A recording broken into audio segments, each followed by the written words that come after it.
নমস্কাৰ বন্ধুসকল, আজি মই আপোনালোকৰ মাজলৈ আকৌ এটা নতুন ভিডিঅ' লৈ আহিছোঁ আৰু আশা কৰিছোঁ এই ভিডিঅ'টোৰ পৰা আপোনালোকে বহুতো সুফল লাভ কৰিব।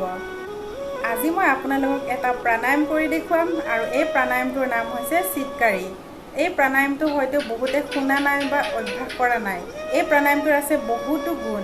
ইতিমধ্যে মই আপোনালোকক দুটা প্ৰাণায়াম কৰি দেখুৱাইছিলোঁ, য'ত হাই ব্লাড প্ৰেছাৰ আৰু যিসকলৰ খুব গৰম বেছি আৰু যিসকলৰ খুব ঘনে ঘনে খং উঠে তেওঁলোকৰ বাবে আজি যিটো প্ৰাণায়াম কৰিম চিৎকাৰী প্ৰাণায়াম, এই প্ৰাণায়ামটোৰ আছে বহুতো গুণ আৰু এই প্ৰাণায়ামটো অভ্যাস কৰিলেও হাই ব্লাড প্ৰেছাৰ, অতিমাত্ৰা গৰম আৰু যিসকলৰ পেট গৰম উঠি থাকে বা পেটৰ বিভিন্ন ধৰণৰ সমস্যা, এই সমস্যাসমূহৰ পৰা সুফল লাভ কৰিব।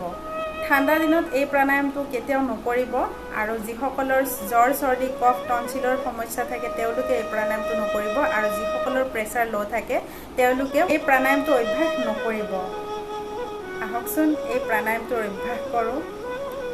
দুয়োটা চকু বন্ধ কৰি ৰাজহাড় পোন কৰি এনেদৰে ধ্যান মুদ্ৰাত বহি ল'ব।